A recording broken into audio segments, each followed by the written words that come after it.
दोस्तों, इस बात में तो शक नहीं है कि इस वक्त हमारी पूरी दुनिया में सबसे ज़्यादा इतिहास के किसी इंसान को फॉलो किया जाता है, वो और कोई नहीं बल्कि मशहूर पैगंबर यानी कि हज़रत ईसा अलैहिस्सलाम हैं। और उसकी वजह यह है क्योंकि इस वक्त की हमारी दुनिया में आबादी के हिसाब से जो सबसे बड़े मज़हब हैं, यानी दो सबसे बड़े रिलीजन जिनको ईसाई और इस्लाम के नाम से जाना जाता है, उन दोनों रिलीजन के लोग हज यानी कि हज़रत ईसा अलैहिस्सलाम पर यकीन रखते हैं बल्कि उनको फॉलो भी करते हैं।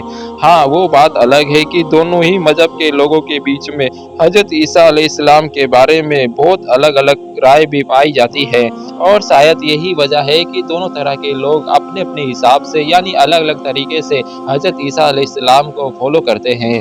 दोस्तों, जिस तरीके से हज़रत पैगंबर मोहम्मद सल्लल्लाहु अलैहि वसल्लम आखिरी नबी हैं, बिल्कुल इसी तरीके से हज़रत ईसा अलैहिस्सलाम को बनी इस्राइल का आखिरी नबी माना जाता है, क्योंकि ज़ाहिर है कि हज़रत ईसा अलैहिस्सलाम के बाद बनी इस्राइल में कोई नबी नहीं आया था। और जहाँ तक सवाल हज़रत मोहम्मद सल्लल्लाहु अलैहि वसल्लम का है, तो उनका ताल्लुक तो बनी इस्राइल से था ही नहीं। आपको बताते चले पैगंबर हज़रत मोहम्मद सल्लल्लाहु अलैहि वसल्लम और हज़रत ईसा अलैहिस्सलाम के दरमियान में 500 सालों का फ़र्क है और इस बीच में कोई नबी नहीं आया है। किसी दौर में बनी इस्राइल कौम में हज़रत इमरान बिन हारसी एक नेक और परहेज़गार इंसान हुआ करते थे। इनके हक़ से ज़्यादा नेक और इबादत गुज़ार होने की वजह से कौम बनी इस्राइल की नमाज़ों की जो इमामत थी, वो भी इनकी ज़िम्मेदारी में थी। इसके अलावा इनकी जो वाइफ़ हुआ करती थी, वो भी बिल्कुल अपने शौहर की तरह हद से ज़्यादा फ़ारसा और नेक हुआ करती थी। ये दोनों ही मियाँ बीवी मशहूर पैगंबर यानी कि हज़रत सुलेमान इब्न दाऊद की नस्ल से हुआ करते थे। मगर इन दोनों के लिए एक परेशानी की बात ये थी कि अभी तक इनके घर में कोई औलाद नहीं थी, जिसकी वजह से इनकी जो वाइफ़ थी वो हमेशा परेशान रहा करती थी और अक्सर इबादत के बाद खुदा से अपनी औलाद की दुआ किया करती थी और फिर इस दुआ के कबूल होने का इंतज़ार किया करती थी। एक दिन की बात है कि जब ये अपने घर के आंगन में बैठी हुई थी, तो इन्होंने देखा कि एक परिंदा अपने छोटे से बच्चे को अपनी चोंच के ज़रिए से खाना खिला रहा है। ये चीज़ इनके दिल पर जा लगी और फिर एक बार इस हालत में अपने पास औलाद ना होने का मलाल होने लगा। इसी हालत में इन्होंने अल्लाह से दुआ करी और खुदा ने इनकी दुआ को कबूल कर लिया। कुछ दिनों के बाद में इनको ये एहसास होना शुरू हुआ कि अब शायद वो उम्मी से हो चुकी है, यानी अब वो हामिला हो चुकी हैं। साहिबे औलाद होने के एहसास से ये इतनी ज़्यादा खुश हुई कि इन्होंने नज़र मान ली कि जो भी बच्चा पैदा होगा, मैं उनको हमेशा हमेशा के लिए मस्जिद अक़सा के लिए वक़्फ़ कर दूँगी, यानी कि वो हमेशा मस्जिद अक़सा की खिदमत में लगा रहेगा। मगर अफ़सोस बच्चा पैदा होने से पहले ही उनके शौहर यानी हज़रत इमरान अलैहिस्सलाम का इंतकाल हो गया। कुछ दिनों के बाद जो बच्चा पैदा हुआ वो दरअसल एक लड़की थी। वैसे तो एक लड़की भी उनके लिए लड़के से कम नहीं थी, मगर उनको अफ़सोस इस बात का था कि अब उनकी नज़र कैसे पूरी होंगी, क्योंकि वो सोच रही थी कि आखिर एक लड़की मस्जिद अक़सा की खिदमत कैसे करेगी। मगर लड़की पैदा होने की वजह से इनको जो मलाल हुआ था, ये खुदा ने ख़त्म कर दिया था कि हमने तेरी लड़की कबूल कर ली और इस लड़की की वजह से ही तेरा ख़ानदान मौजत और करार पाएगा। इस दूसरी तरफ हज़रत इमरान की बीवी ने अपनी बेटी का नाम मरियम रखा और खुदा से ये दुआ किया कि मैं मरियम से और इनकी आने वाली औलाद को शैतान की फितने से तेरी पनाह में देती है। फ़िलहाल दोस्तों, वो छोटी बच्ची यानी कि हज़रत मरियम जब समझदारी की उम्र को पहुँची, तो आखिर मुक़द्दस हैकर को किसके ज़िम्मे दिया जाए, क्योंकि ज़ाहिर है कि मुक़द्दस हैकर की यही ख्वाहिश थी कि उनको हज़रत मरियम अलैहिस्सलाम के सुपुर्द में दे दिया जाए। मगर फ़ैसला ज़करिया अलैहिस्सलाम के हक़ में हुआ था। इसकी वजह ये थी क्योंकि हज़रत मरियम अलैहिस्सलाम की खाला जिनका नाम ईसा था, वो ज़करिया अलैहिस्सलाम की निकाह में थी। लिहाज़ा जब मुक़द्दस हैकर की ज़िम्मेदारी हज़रत ज़करिया अलैहिस्सलाम के पास आ गई, तो उन्होंने भी मरियम अलैहिस्सलाम का एहतराम करते हुए हैकर सुलेमानी बिल्कुल करीब में बना हुआ ख़ास कमरा उनके सपुर्द कर दिया, ताकि हज़रत मरियम अपने पर्सनल कमरे में रहकर खुदा की दिन भर इबादत कर सके और रात होने पर उनके मकान पर वापस आ सके, यानी कि अपनी खाला ईसा के साथ सो सके। फ़िलहाल حضرت مریم دن اور رات خدا کی عبادات میں اور مقدس ہیکل سلیمانی کی خدمت میں بات پوری قوم بنی اسرائیل میں حضرت مریم ایک حد سے زیادہ نیک اور پرہیزگار عورت کے طور پر مشہور ہونا شروع ہوئی۔ ایک وقت وہ آیا کہ جب پوری بنی اسرائیل قوم میں حضرت مریم کی پرہیزگاری اور نیکی کی مثالیں دی جاتی تھی۔ حضرت مریم کے خالو یعنی کہ حضرت زکریا علیہ السلام کا کبھی کبھی جب بھی حضرت مریم کے کمرے سے جایا کرتے تھے تو وہ کچھ ایسے پھلوں کو پایا کرتے تھے جن پھلوں کا اس وقت سیزن بھی نہیں چل رہا ہوتا تھا، اور حیرانی کی بات یہ ہے کہ وہ سبھی پھل پوری طریقے سے تازہ ہوا کرتے تھے۔ اس کے بارے میں جب حضرت مریم سے پوچھا کرتے تھے تو وہ جواب دیا کرتی تھی، یہ سب کچھ میرے اوپر میرے رب کی فضل سے ہے، اور یقیناً وہ جس کو چاہتا ہے بے گمان رزق عطا کرتا ہے۔ انہی تمام چیزوں کی وجہ سے ہی حضرت زکریا علیہ السلام بھی سمجھ گئے تھے کہ حضرت مریم کوئی عام عورت نہیں ہے۔ فی الحال دوستو، وقت گزرنے کے ساتھ وہ دن بھی آ گیا جب ایک دن حضرت مریم دستور کے مطابق تنہائی میں یعنی بالکل اکیلے عبادت میں بزی تھی۔ عبادت کرتے وقت ہی اچانک سے اللہ کا ایک فرشتہ یعنی کہ حضرت جبریل علیہ السلام انسان کی شکل میں ان کے سامنے نمودار ہوئے۔ ایک اجنبی انسان کو اپنے سامنے بغیر کسی پردے کے دیکھ کر حضرت مریم گھبرا گئی، اور گھبراتے ہوئے انہوں نے فوراً اس فرشتے سے کہا کہ اگر تجھ کو ذرا بھی خدا کا خوف ہے تو میں خدا کا واسطہ دیتی ہوئی تجھ سے پناہ چاہتی ہوں۔ اس پر فرشتے نے جواب دیا، اے مریم خوف نہ کھا، میں کوئی انسان نہیں بلکہ خدا کا بھیجا ہوا ایک فرشتہ ہوں، اور تم کو تمہارے بیٹے کی خوشخبری دینے آیا ہوں۔ اس پر حضرت مریم نے حیران ہو کر پوچھا، بھلا میرے یہاں بیٹا کیسے پیدا ہو سکتا ہے، کیونکہ میں نے نہ تو نکاح کیا ہے اور نہ ہی میں کوئی بدکار عورت ہوں، اور نہ ہی ابھی تک کسی مرد نے مجھ کو ہاتھ تک بھی نہیں لگایا ہے۔ اس پر فرشتے نے جواب دیا کہ میں تیرے خدا کے خاصیت یعنی کہ سندیش لانے والا ہوں، اور اس نے مجھ پر ایسا ہی کہا ہے، اور اس نے یہ بھی کہا ہے کہ میں تجھ کو اور تیرے بیٹے کو اپنی پوری کائنات کے لیے اپنی قدرت کے کاملہ نشان بنا دوں۔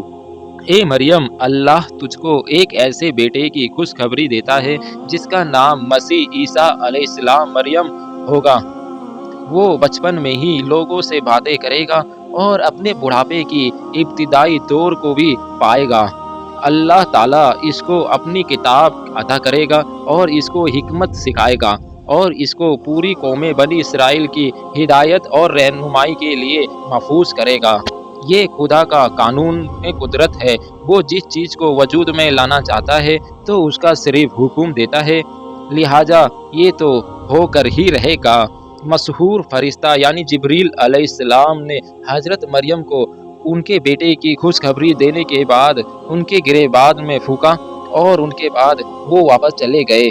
کچھ دنوں کے بعد ہی حضرت مریم اپنے آپ میں ایک الگ طریقے کی کیفیت محسوس کرنے لگ گئی۔ کچھ وقت اور گزرا، اور جب حضرت مریم کو یہ محسوس ہونے لگا کہ اب ولادت کا وقت قریب آ رہا ہے تو وہ اپنی قوم میں بدنامی کے ڈر سے بہت زیادہ ڈرنے لگی، اور یہ سوچنے لگی کہ آخر اس بچے کی پیدائش کے بعد لوگ کس کس طریقے کی ان پر تہمت لگائیں گے، کس کس طریقے کی ان پر الزام لگائیں گے، ان کے بارے میں کیا کیا کہیں گے۔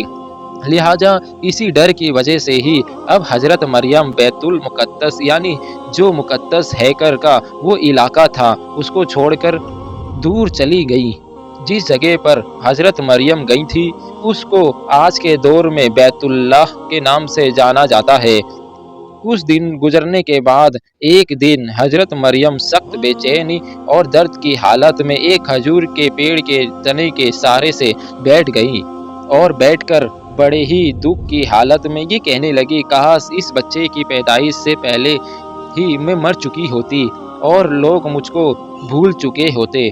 ایسی حالت میں ایک بار پھر سے خدا کے فرشتے نے پکار کر کہا، اے مریم غمگین نہ ہو، تیرے خدا نے چشمہ جاری کر دیا ہے، اور کھجور کا تنا پکڑ کے ہلاؤ تو پکے ہوئے खजूर और ताज़ा खजूरें तेरे ऊपर गिरने लगेंगे। बस तू खा और पी और अपने बच्चे से आँखें ठंडी कर और रंजो गम को भूल जा। लिहाजा फरिश्ते की इस तसल्ली पर, इस पुकार पर हज़रत ईसा अलैहिस्सलाम जैसे ही मुबारक बच्चे की पैदाइश की वजह से हज़रत मरियम अपना सारा रंजो गम भूल गई। मगर फिर भी उनके दिल में ये सवाल कांटे की तरह बार बार खटकता रहा, क्या आखिर मेरी वो कौम के लोग जो मेरी नेकी और इबादत गुजारी की मिसालें दिया करती थी, उनको मैं ये कैसे यकीन दिलाऊंगी कि एक बच्चा बिना बाप के पैदा हो सकता है। बार बार इस तरीके के सवाल के जवाबों से परेशान होकर उलझ के रहने की वजह से खुदा का फरिश्ता एक बार फिर से हज़रत मरियम के पास आया और उसने खुदा का ये पैगाम दिया, जब तुम अपने लोगों के पास जाओ तो उनसे बात मत करना। वो लोग कुछ पूछे तो उनसे इशारे से ही कह देना कि मैं रोज़े की हालत में हूँ और मैं किसी से बात नहीं कर सकती। पर अगर तुमको कोई पूछना भी है तो खुद इस बच्चे से ही पूछ लो। लिहाजा फरिश्ते की ये बात सुनकर हज़रत मरियम मुतमईन हो गई और अपने उस बच्चे को लेकर अपने शहर की तरफ वापस निकल पड़ी। शहर में जैसे ही एंट्री हुई तो शहर के लोगों ने जैसे ही हज़रत मरियम को इस हालत में देखा तो उनको हैरत हो गई और घेरना शुरू कर दिया। लोगों ने हज़रत मरियम को घेर कर कहा, ए मरियम, ये तूने क्या अजीब काम कर दिखाया है। ना तो तेरा बाप बुरा था और ना ही तेरी माँ बदकार थी, बदचलन थी। उसके बावजूद कि तूने ये क्या कर डाला है। लिहाजा हज़रत मरियम ने खुदा के हुक्म के मुताबिक उस बच्चे की तरफ इशारा किया और ये कहा, जो कुछ पूछना है इस बच्चे से पूछ लो। लोगों ने बड़ी हैरानी के साथ ये जवाब दिया कि आखिर हम उस बच्चे से क्या पूछे जो खुद तो गोद में मौजूद है। मगर खुदा की कुदरत से हज़रत ईसा अलैहिस्सलाम गोद में ही फ़ौरन बोल उठे और उन्होंने कहा, मैं खुदा का बंदा और खुदा ने मुझको अपनी किताब दी है, मुझको अपना नबी बनाया है और उसने मुझको मुबारक बनाया है।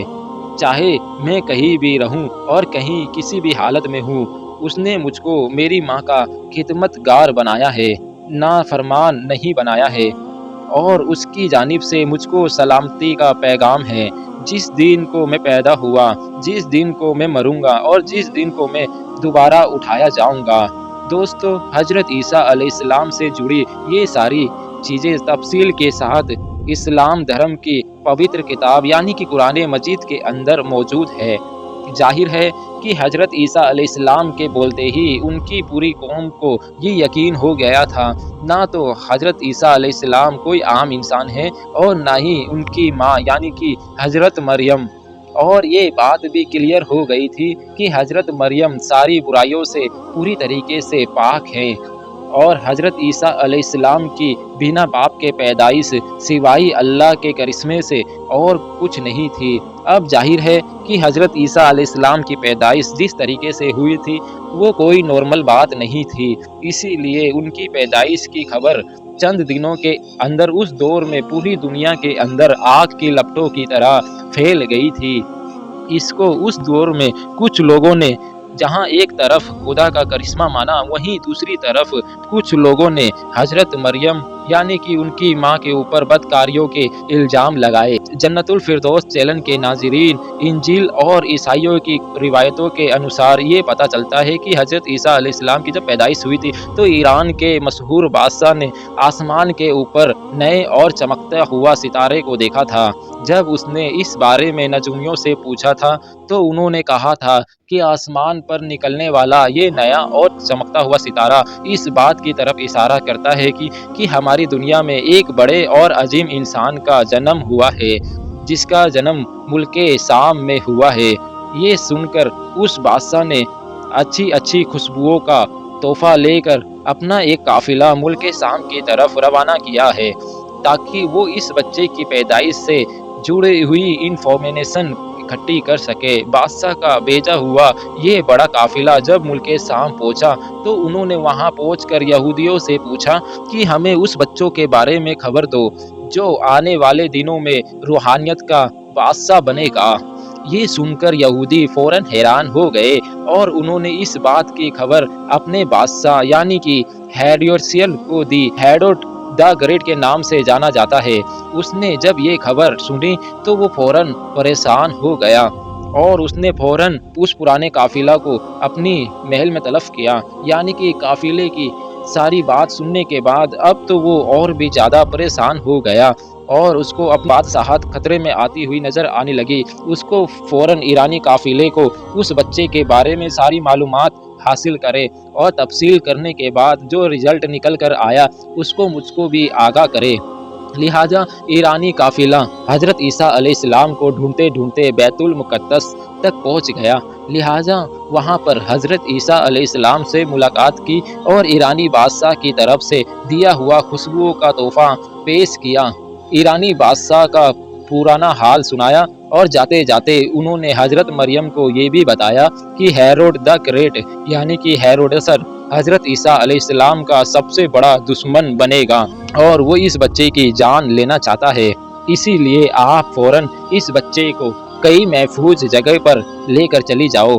اس بات کو آگاہ کر کے وہ ایرانی قافلہ ہیروڈیٹس کے محل میں جانے کے بجائے چپکے سے اپنے علاقے سے یعنی کہ ایران کی طرف نکل گیا۔